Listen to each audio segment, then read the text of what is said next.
Hello, boys and girls. Today is Tuesday, May 5th, if you're a moon, or it is Tuesday, May 12th, if you are a sun, and welcome to reading class.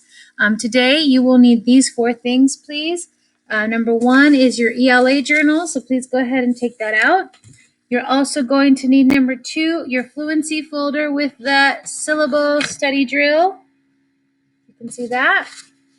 You are also going to need your poetry journal, number 3, and finally this reading packet, the reading packet that we read yesterday about the puffins and the penguins. Okay, so please make sure that you have those 4 things, and if you need to pause this video in order to go and get them, go for it. Okay, so again, ELA journal, fluency folder, poetry journal, and reading packet. And let's get this show on the road. All right, let's take a look. Why, Miss Acuna? Why do we always have to review what the vowels and the consonants are? Because so many rules in reading and how you read a word aloud has to do with knowing the difference between the vowels and the consonants. So, that was loud. Let's make this happen. Let's say the vowels. A, E, I, O, U, and sometimes Y. And notice that in the alphabet up here, I highlighted A, E, I, O, U, and the Y is only halfway highlighted because it's only sometimes, half of the time. Actually, not half the time, but some of the time it's a vowel. And now, what are the rest of these letters called? B, C, D, F, G, H, J, K. Those are called consonants. Say with me, consonants. Say it again, consonants. Now repeat after me, consonants. So we have vowels and we have consonants, okay? All right, speaking of vowels, let's go ahead and review our sounds. The sound of the short A is apple.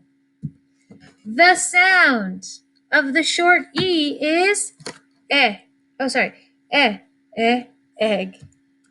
The sound of the short I is insect. The sound of the short O is octopus.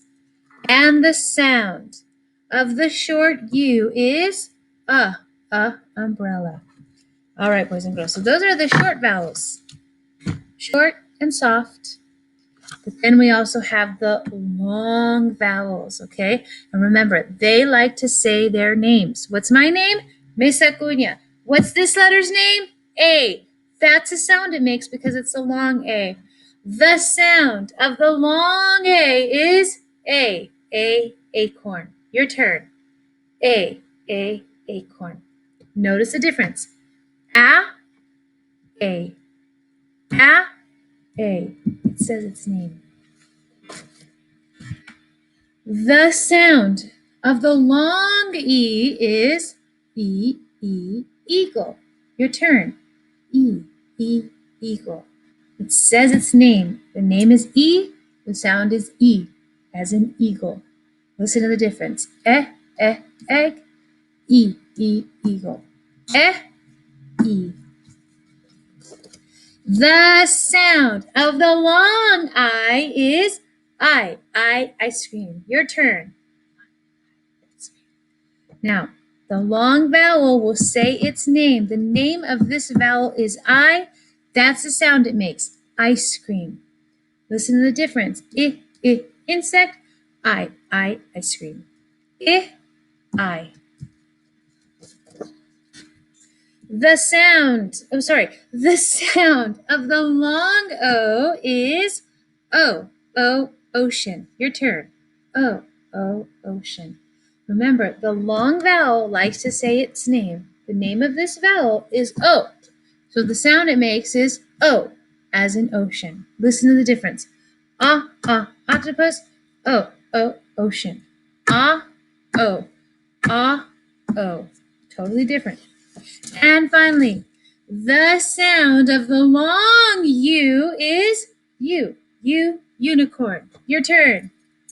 Unicorn. And remember, boys and girls, the long vowels like to say their names. The name of this vowel is U. That's the sound it makes. U as in unicorn. Listen to the difference. Umbrella. U, unicorn. U. U. Totally different sound. Trust me, that's important to know. All right, let's go ahead now and take out our fluency folder and open up to the syllable study drill. I know you're excited about this. You love this, don't you, boys and girls? All right, we're going to change things up a little bit. And we're going to go, instead of going vertically, remember, horizontal, left to right, vertical is up and down, horizontal, vertical. We've been going vertical. I think it's time for us to go horizontal. Ready? Let me do it first, then you'll do it. Ing, un, chur, dis, calm.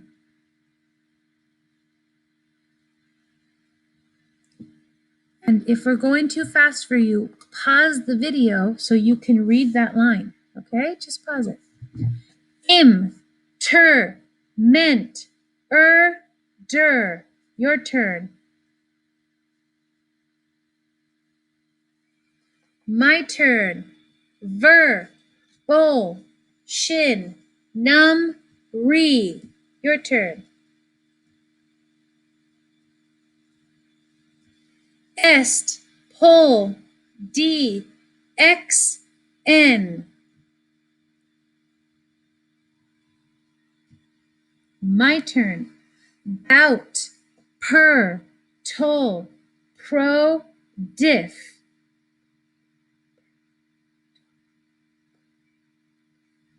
My turn. For, fa, l, full, pick.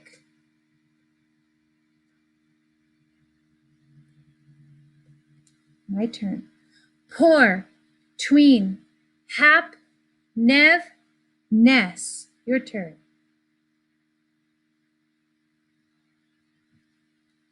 Non, miss, lee, ick, less.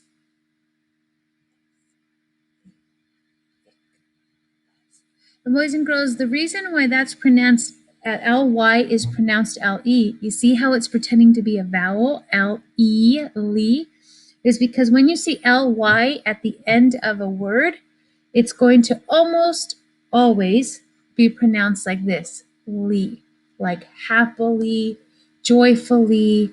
The ly makes the lee sound, okay? There, it's pretending to be a vowel. It's making the e. It's making the long e sound. Next row. My turn. Lect, hev, sub, rep, semi. Your turn. Lect, hev, sub, rep, semi. And my turn. Ma, mid, ten, pre, shul. Your turn. All right, boys and girls, very good. Let's take a look at the mean E, the final E study drill. Remember, boys and girls, these words have the short vowel sounds because they each only have one vowel in them. Over here, these are called the long vowel sounds, and they are long vowels because you have the mean bully E. If I take off that mean bully E, the word is tap. But because that mean bully E will pinch the A, it's not going to be a short A as in t, app. It's not going to be short A. It becomes a long A. It says its name. What is the name of this letter? A. That's the sound it makes. A. T. Ape. Tape. Excuse me. Let's go down to this word. If I take out the mean bully E, it's the same as over here. Sh. In. Shin. But because the mean bully E is going to pinch that I, it's no longer going to be an I as an insect. It's not a short I anymore. It becomes a long I, and the long vowels like to say their names. What is the name of this vowel? I. That's the sound it makes. Sh, I, n, shine. Okay?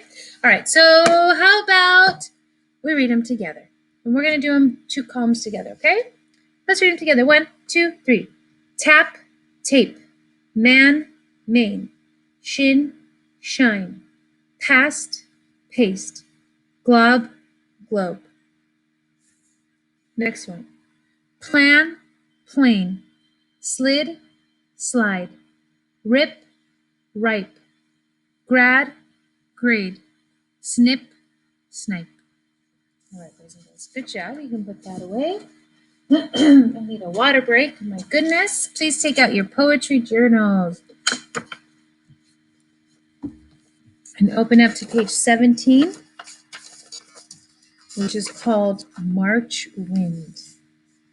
And we read this yesterday, and we learned about how the kite, it's a very windy day because in March it tends to be windy.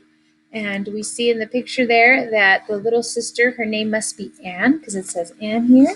She's like, brother, let me use this. I want to fly the kite. And he said, girl, because if I let you use it, I'm going to turn around. I'm going to see you sailing through the sky. It's going to make you fly away.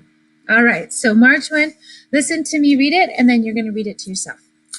Follow along, please, with your finger.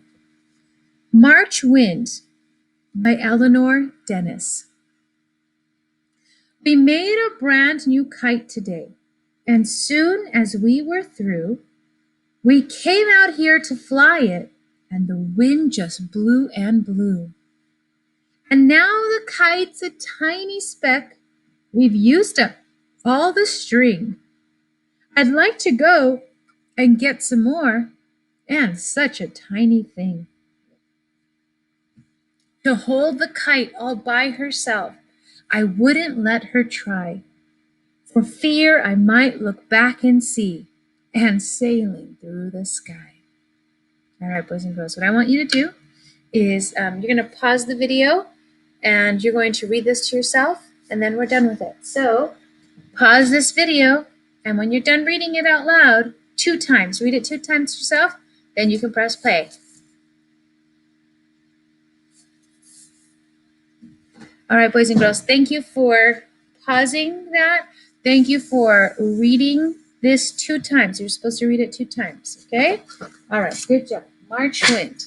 Now let's go ahead and take out our ELA journal, please, and open up to our idiom, the last idiom that we did, that of course Miss Acuna butchered. I'm the worst artist in the world. My goodness. But I'm not going to let that get me down, and I'm not going to have my chin down. I'm going to have my chin up. Remember, boys and girls, the idiom of last time we were together, eyes bigger than the stomach. It is whenever you serve yourself way too much food, and you did it because you were excited, because you really thought you would eat all of that stuff because it's so good, and then it turns out, oh, I can't eat all this. My eyes were bigger than my stomach. Do you remember a time when your eyes were bigger than your stomach? For me, it's whenever I go to a buffet. My eyes are always bigger than my stomach. In this sentence, it says, let's read it together. I wanted to eat it all, but my eyes were bigger than my stomach. All right, so that was last time. This is the one from today.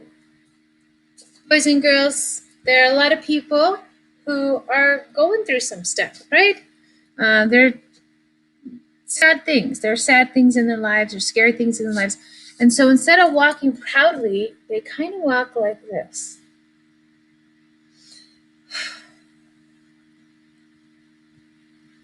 That is to have your chin down. And if someone's walking like this, you can tell that they're probably going through something pretty rough. You can tell that they're probably sad and upset about something. You can tell that they're worried. Something's going on in their heart and their feelings that probably doesn't make them feel very good. So when you see someone like that, you should tell them, hey, keep your chin up. Pick up your chin. Keep your chin up. Like this little boy here. You can see in the picture there. It says, it's hard to keep your chin up when everything is going wrong.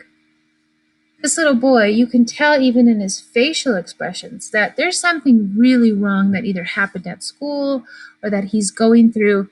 And so he's walking around with his head down, but he wants to pick up his chin. So he uses a book to keep his chin up. So I hope, boys and girls, that you always remember to keep your chin up. Right now, you might be seeing things on the news, right? You can't come to school. Keep your chin up. The only thing you can worry about is the things that you have to do. Be a good student. Be a good daughter, a good son. Be a good brother and sister. Be a good citizen. So you're helping out at home. You're doing all your work. You worry about that. And if everyone worries about themselves and the jobs they have to do and the people they have to take care of, we're going to be okay. So keep your chin up and keep moving on. All right, so keep your chin up. Let's take a look at Miss Acuña's horrible, terrible picture for Keep Your Chin Up. I wish I could see your pictures because you guys are such great artists. But as you can see here, I have my chin down in this picture. And I'm going to try to show like a face that's a little sadder. Oh boy. There you go. And then when I say, you know what, I'm not going to let this get me down. I'm going to keep moving and grooving. And here I am with my chin up. And you can see the big smile there. Okay. So boys and girls, what it means. Let's write the sentence for it. It's hard. Oh, let's write a separate sentence. Instead of copying, we usually just use a sentence from here. Let's do this. When you feel sad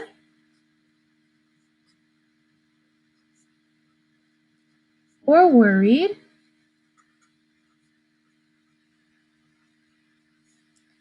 try to cheer up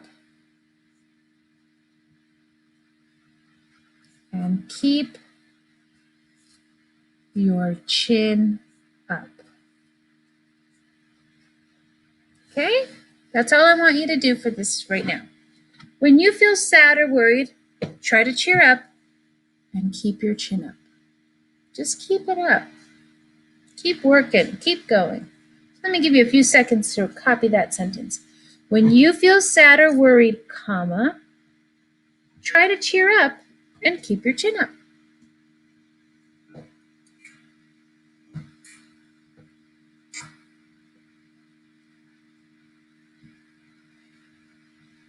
So it means to be positive, to try to stay positive, to try to be hopeful. So let's go ahead and write that underneath. Gosh, my writing is so messy too. I'm so embarrassed. Here's what it means. Try to be positive and hopeful. Try to be hopeful. Just know that something better is going to come. Something better is going to happen. We're going to be okay. So try to be positive. Okay? Tomorrow's Wednesday. So Thursday, you're going to be able to write your own sentences for this idiom. But today, this is all I really wanted you to do. We just do a little bit of the idiom every day. So if you have that all copied, let's go ahead and read the sentence for this idiom. When you feel sad or worried, try to cheer up and keep your chin up. Here's what it means. Try to be positive and hopeful. So there's your idiom, boys and girls, for the day. If you need to pause this video so that you can finish copying it, feel free to press pause and then press play when you're done. All right, very good. I think we are almost, we're moving on. We're moving on. Let's go now to what we were talking about earlier. Do you guys remember, what is it called when you get two perfect words together and you bring them together and you make a new word? Do you remember what those are called? Contractions. Today, we are going to continue learning about contractions. And the contractions we're going to continue learning about are ones with apostrophe S. Now, you're going to use apostrophe S 3 different ways, but today we're only going to review the 2 different ways or 2 different meanings of the apostrophe S. It has 3 meanings, but today we're only going to go over 2. We went over that yesterday. Remember, if I take that and I take is, and I put those words together to make a contraction, contractions are when you take a letter out. So you keep the word that doesn't change.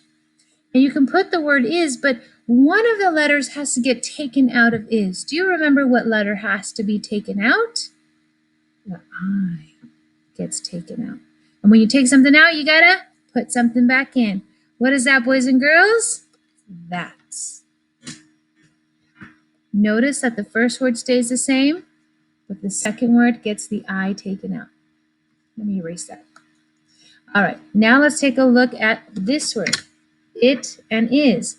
I'm going to take those two words. I'm feeling a little lazy today. I don't want to write 4 letters. So instead of writing 4 letters, I'm going to bring them together like a puzzle piece, and I'm going to turn it into a contraction.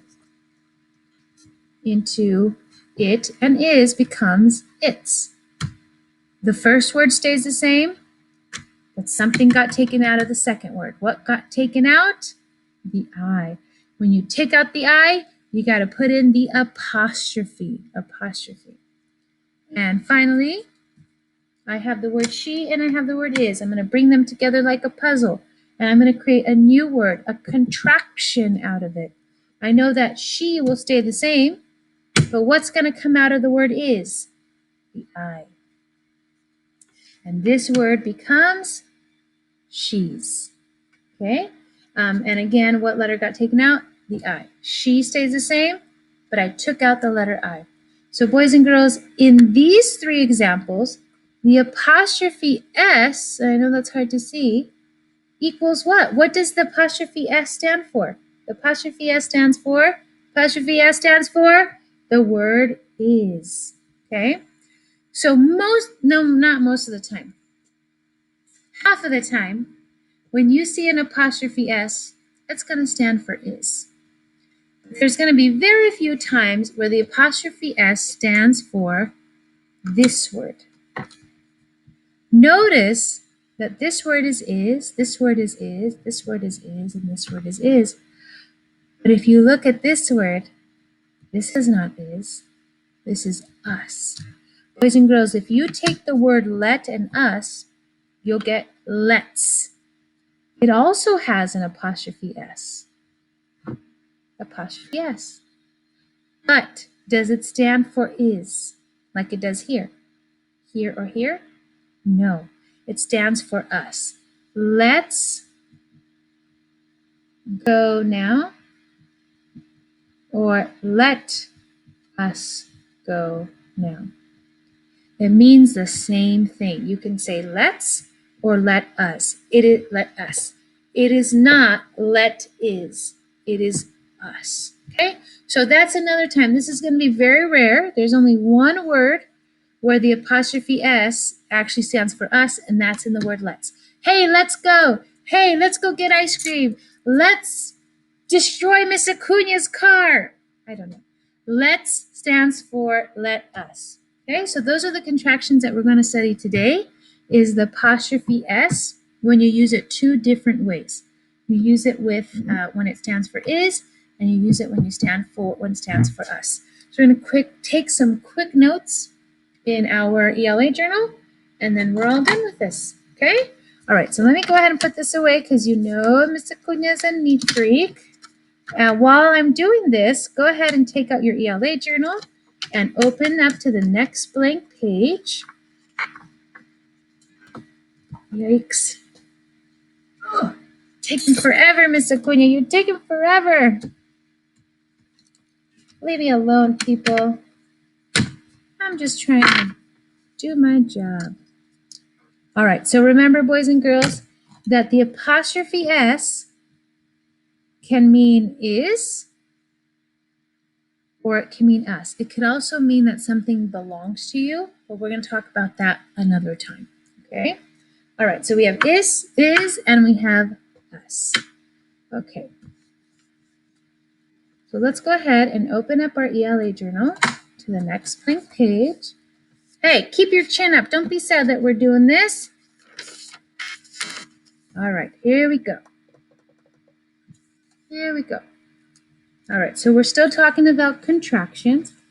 Contractions. And this time, we can, how about we do this?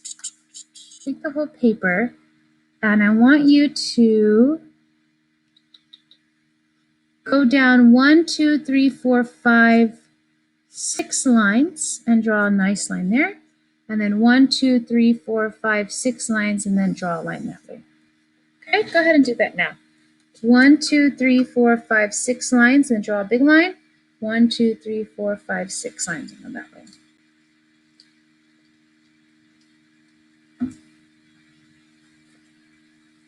It's hot in here, 76 degrees. All right, so we talked about a couple of contractions. We talked about the word is, and we talked about the word us. Us. I said us. Us. All right, boys and girls, let's go ahead and talk about some of the contractions that we use with the word is. We have the contraction or two words called she and is. And if I write she and is and I bring them together like a puzzle, it becomes she is with no space. But hey, that's not a contraction because we know that a contraction has to have a letter or more, maybe more than one letter taken out. Do you guys remember which letter gets taken out? In she and is, which letter gets taken out? The I gets taken out, right? So I want you to cross out this I, and then we're going to rewrite it on the third line as a contraction. Since we take out the I, we're going to take it out. We've got to put something in. Do you know what we put in? The apostrophe, and then the S. So she is becomes she's. She is my sister, or you can say she's my sister. Both are correct. And notice that we took out the I, and so we put in an apostrophe there. Okay. Let's do another word. Let's talk about it and is. It is 5 o'clock right now. Or you can say that another way. You can do that as a contraction. We're going to take the word it, we're going to take the word is, and we're going to bring them together like a puzzle. We're going to take out that space. It and is together. But with a contraction, you've got to take one or two letters out. Do you remember what letter we take out? Of course you do. We're going to take out the I in is. So please go ahead and cross that out. And remember, we're going to rewrite it on the next line. When you take something out, you've got to put something back in. We put in the apostrophe. So it is became its. And remember that I, because it gets taken out, we got to put an apostrophe. She's its.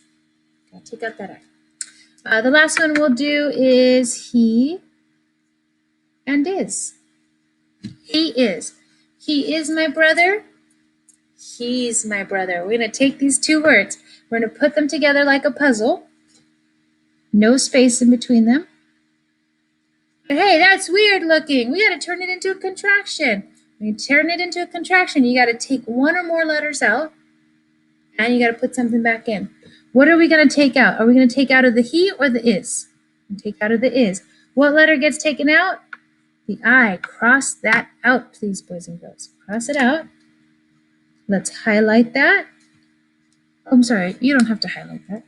And remember, if you take the I out, you got to put an apostrophe in.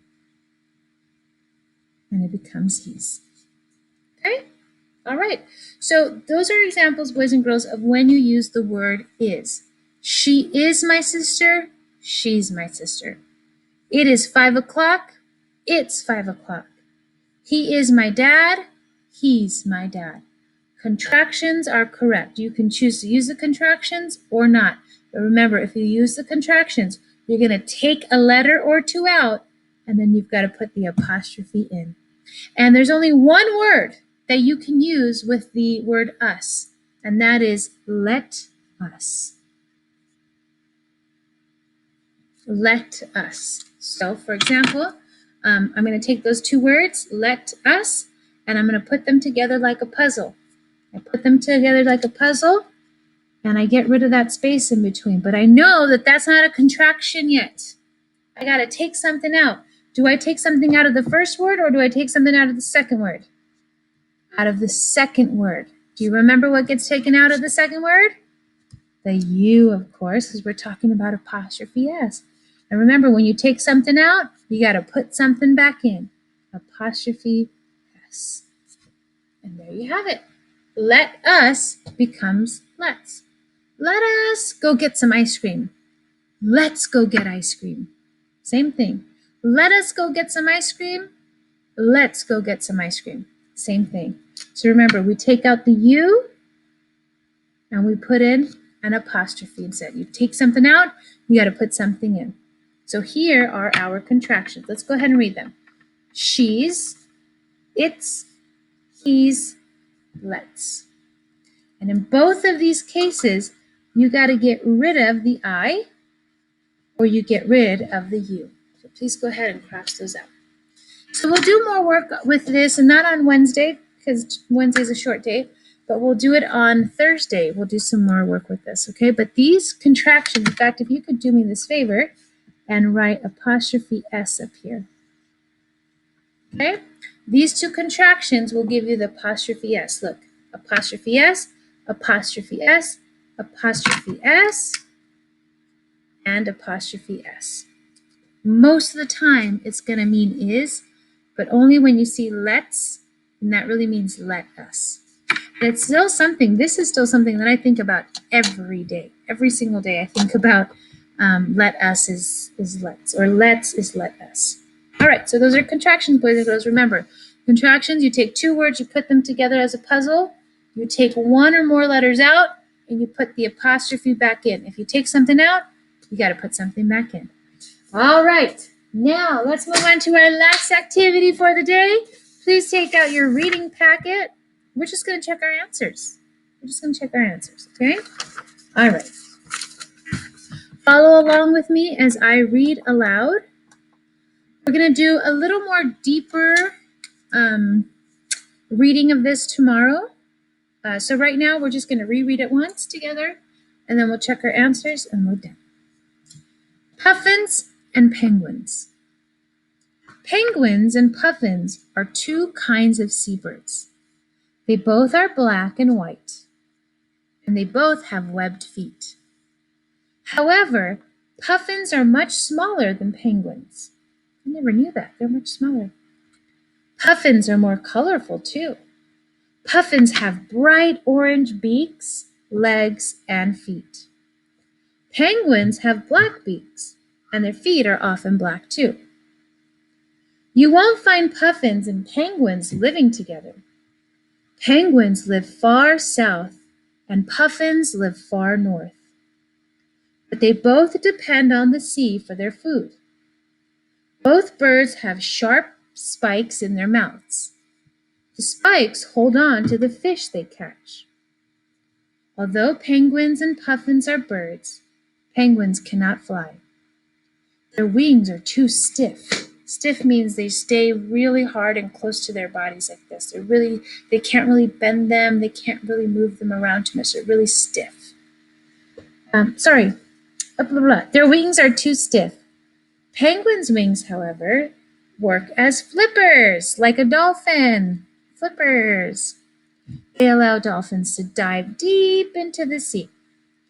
Puffins use their wings for flying and for diving, but they cannot dive as deep as penguins.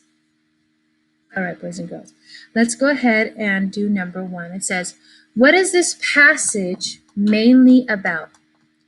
Is it about A, the way two seabirds are different? B, how two seabirds are the same? C, how two seabirds are the same and different? Or D, the ways two seabirds get their food? All right, well, think very carefully, boys and girls. Sure, they are talking about how they're different. Sure, they are talking about how they're the same. So the best answer would not be A, because they're not just telling you how they're different. And it would not be B, because they're not telling you how they're just the same.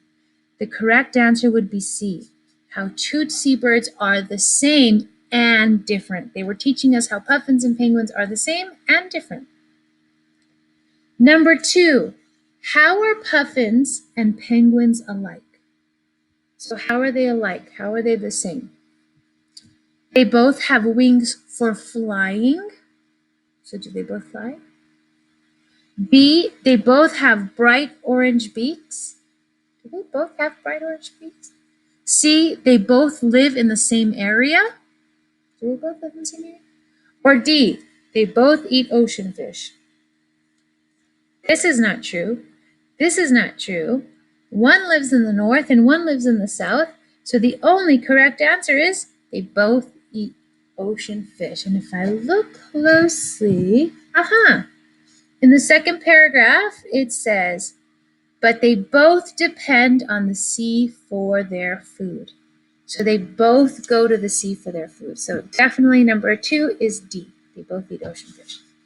Number 3, how are puffins different from penguins? A, puffins have orange feet, but penguins often have black feet. B, puffins are black and white, but penguins are not. C, puffins are birds, but penguins are not. And D, puffins have black beaks, but penguins do not. Boys and girls, the way that they are truly different, one example that shows how they're different was A, puffins have orange feet, but penguins often have black feet. And that is right over here in the first paragraph. It says, puffins have bright orange beaks, legs, and feet. So puffins have orange feet. And it says, penguins have black beaks and their feet are often black too. So their feet are black. So puffins have orange feet and penguins have black feet. And finally, because penguins have stiff wings, that means they're really stiff, really hard to move, they A, can soar to the sky, B, cannot fly, C, can wave, or D, cannot dive deep. The correct answer, because penguins have stiff wings, they B, cannot fly. They cannot fly. All right, boys and girls, that is it for today. You have no homework to do. Thank you for paying attention. Thank you for listening. Thank you for being awesome, crazy, and cool at the same time. Boys,